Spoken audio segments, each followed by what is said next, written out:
मैं देव। आज हम चल रहे हैं एक ऐसे धार्मिक स्थल पर जहां की तमन्ना हर एक सनातनियों की होती है। तो आज आप इस ब्लॉग में बने रहें और अंत तक देखें कि आप इस ट्रैवल को कितना आसानी से कर सकते हैं।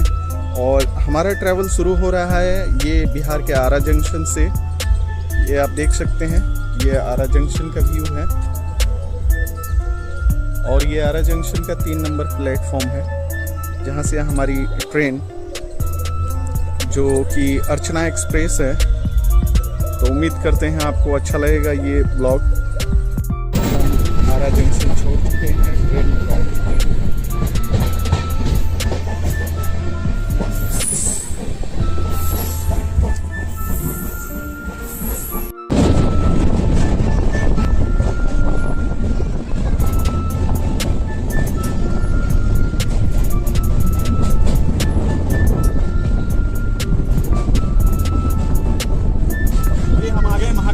काशी होते हुए हमारी ट्रेन एक धार्मिक स्थल को जा रही है और ये स्थल आप वीडियो तक बने रहें। इस धार्मिक स्थल के बारे में हम आपको बताएंगे, तब तक आप इस वीडियो को लाइक शेयर करें।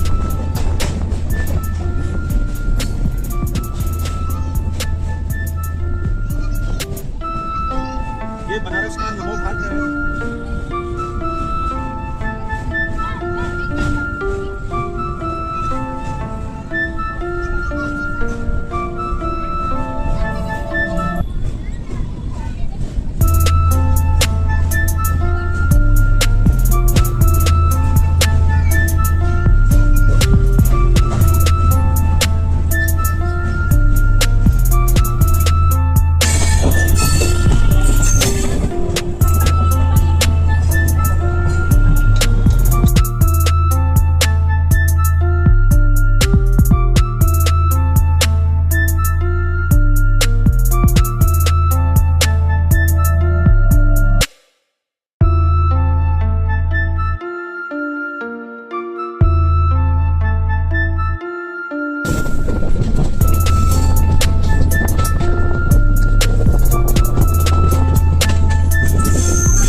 तो दोस्तों हम पहुंच चुके हैं माता वैष्णो देवी और ये कटरा स्टेशन है। चारों तरफ का आप व्यू देख रहे हैं, बड़ा ही सुंदर व्यू है। और अब यहाँ से ये जो पीछे की पहाड़ी देख रहे हैं यही माता वैष्णो देवी का स्थल है। और हम निकलते हैं अब प्लेटफॉर्म से।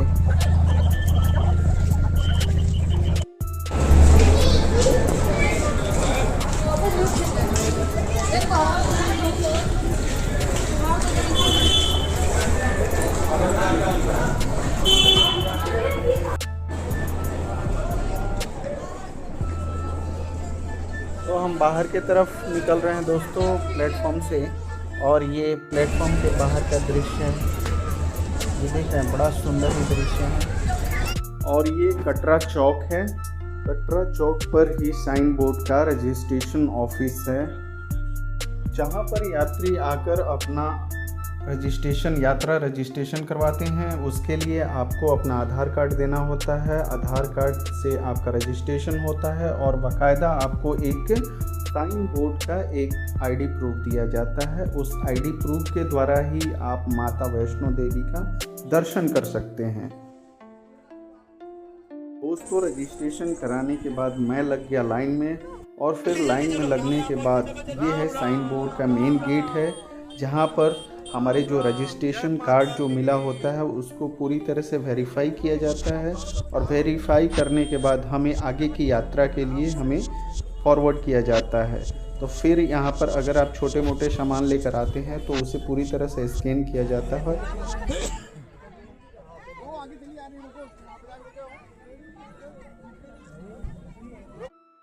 तो दोस्तों हम इस आध्यात्मिक यात्रा को पैदल ही करना शुरू किया है। अगर आप बूढ़े हैं, बुजुर्ग हैं और यात्रा करने में असमर्थ हैं तो उसके लिए कई सारे ऑप्शंस हैं, जैसे कि आप घुड़सवारी करके जा सकते हैं। उसमें आपको मैक्सिमम 1500 रुपये की डिमांड होती है। अगर आप पालकी के द्वारा जाना चाहते हैं तो उसमें आपको लगभग 3500 रुपये की डिमांड होती है, जिसमें 4 लोग होते हैं और कंधे पे आपको वो पालकी के द्वारा लेकर जाते हैं। ये पहाड़ी से कटरा शहर का ये व्यू आप देख रहे हैं, मार्वलस व्यू है।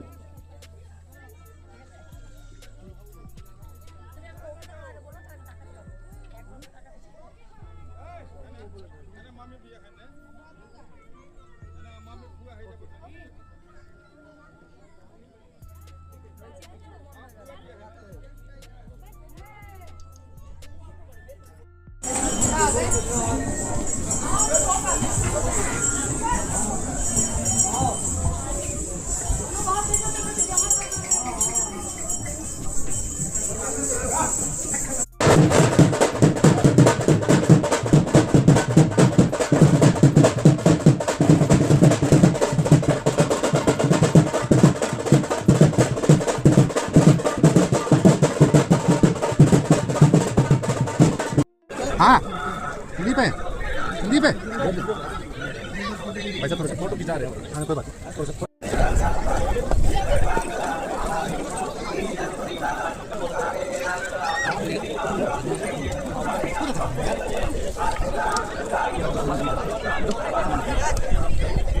तो हम लोग पहुंच चुके हैं अर्धकुमारी।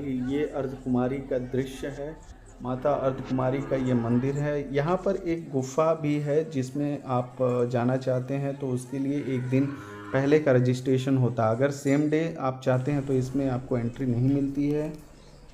अगर आप हेलीकॉप्टर सर्विस लेना चाहते हैं तो उसके लिए पर पर्सन 2200 रुपये वन साइड का लगता है। अदर सारी सर्विसेज हैं, जैसे 4 व्हीलर से आप ट्रैवल करना चाहते हैं अर्धकुमारी से भवन को, तो उसके लिए वो साइन बोर्ड का ही सारे वेबसाइट हैं। वेबसाइट पे आपको ऑनलाइन जाके रजिस्ट्रेशन कराना पड़ता है। सारी फैसिलिटी उस पर उपलब्ध है। आप जो भी फैसिलिटी चाहते हैं सारे साइन बोर्ड के वेबसाइट पर ही आप बुक कर सकते हैं। ये रास्ते से भवन का दृश्य दिख रहा है, बड़ा ही सुंदर है। माता वैष्णो देवी का यही स्थल है जहाँ पर हम लोग जाने वाले हैं। सबसे महत्वपूर्ण चीज़ ये है कि दर्शन करने से पहले और लाइन में लगने से पहले आपको एक ड्रॉवर की चाबी लेनी पड़ती है, ताकि आप अपने बेल्ट, पर्स, मोबाइल और बाकी के चीज़ों को आप उस ड्रॉवर में रख सकें। सारे सामान रखने के बाद आप साथ में सिर्फ प्रसाद लेकर ही लाइन में लगते हैं और वहीं से आपका लाइन शुरू हो जाता है। माफ़ कीजिएगा, मैं आपको माता का कोई भी दृश्य नहीं दिखा पाऊँगा क्योंकि अंदर में मोबाइल ले जाना पूरी तरह से वर्जित है। तो ये जो वीडियो है यहीं तक है। बाद बाकी चीज़ ये है कि अगर आप माता का दर्शन करके जैसे ही लौटते हैं तो बाबा भैरव का भी आप दर्शन करना चाहते हैं तो उसके लिए आपको एक 100 रुपये मूल्य का टिकट कटाना पड़ता है, जो रोपवे का आपको रूट है और पैदल का भी रूट है। रोपवे में अप एंड डाउन दोनों साइड का टिकट का आपको 100 रुपये चार्ज करता है प्रशासन वहाँ का। और फिर उस टिकट को लेके लाइन में लगते हैं और अपना भैरव बाबा के दर्शन के लिए लाइन में लगते हुए रोपवे के सहारे आप भैरव बाबा तक जाते हैं और फिर वहां से आप रिटर्न आते हैं। रिटर्न आने के बाद ये यात्रा आपका पूरी तरह से पूर्ण होता है और फिर आप अपनी कटरा स्टेशन की तरफ लौट आते हैं।